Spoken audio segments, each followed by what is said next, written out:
So you had a great sales month. Clients were paying. Your calendar was booked. You were busy. And it seemed like you were bringing in lots of cash. But then you look in your bank account and crickets. There's nothing there. Or rather, there's like nothing left. So the big question is, where did all my money go? And if you've ever had that question, you're not alone. It's a question asked by many small business owners. So we're going to tackle that in today's video. But before we get started, I'm not a CPA, so always be sure to check with one for any tax or financial advice. So, okay, back to our checklist. Item number 1, the subscription ghost town.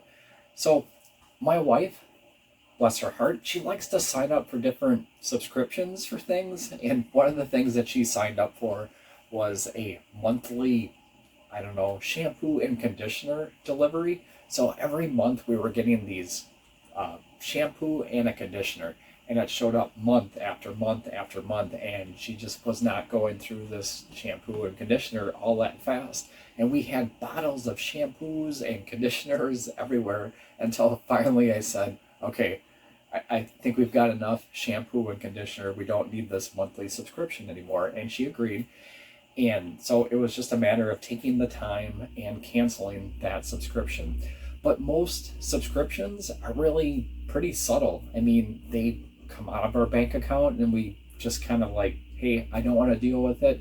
So month after month, you get a subscription charge and there that money goes. So my wife and I are trying to get rid of our credit cards. And one of the things that I noticed, really hadn't paid attention before, they're charging a fee for getting a paper statement. It's a paper statement fee. And these are ranging anywhere from a couple bucks all the way up to like $5 or $6. And again, it was just kind of like a subtle charge coming out monthly. And so finally I went after that, took the time and switched over to the paperless billing process. Again, it's just a matter of taking the time, going through some of these subscriptions, asking, do I really need the subscription? Did I have the best of intentions when I first signed up for the subscription? Am I really using it anymore? And then it's a matter of taking the time and actually canceling that subscription, because again, with all the other important things that are going on in a month, it's just easy to put that off and forget about it. You look to the next month and once again, you get a charge for that subscription. All right, number 2, it is the misclassified or ghost expenses. And these are the expenses that when you're classifying transactions in your QuickBooks that you just don't have a category for, so you just classify it as miscellaneous. Well, you do that often enough, and if you go and check your profit and loss statements, suddenly you have this big bucket showing up in your QuickBooks for miscellaneous expenses, or maybe you call it admin or office supplies, and everything just kind of gets dumped in there, and you really have no idea what it's even out there for, or why all these expenses suddenly ended up in this miscellaneous bucket, and you really have no clue what you're really spending your money on.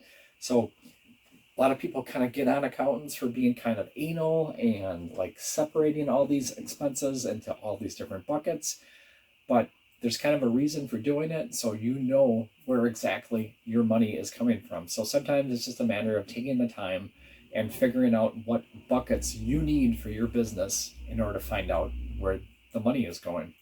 All right, number 3 is the COGS creep, or cost of goods sold creep. So most of us, when we're selling products or services these days, there is not a ginormous margin. So between the amount that we're either paying for our products and reselling those products, or offering a service and getting paid for that service, oftentimes that margin is pretty small. So if you have any kind of cost of goods sold creep, maybe your vendor says, hey, I need to increase the price for this like 5% this month, suddenly that margin that you have shrinks even more. So sometimes you might have to negotiate with vendors, raise your prices, figure out a way to get more efficient.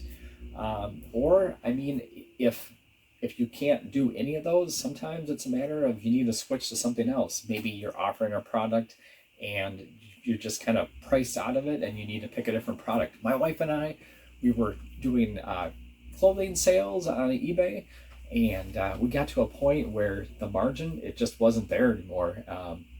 We kind of changed our process a little bit, basically because we started having kids and we didn't have the room in our house to keep all our inventory in our house. So we kind of had to outsource that. While outsourcing that just really shrank the margins to the point where it just didn't make sense anymore. So sometimes it's a complete change in order to fix the COGS creep.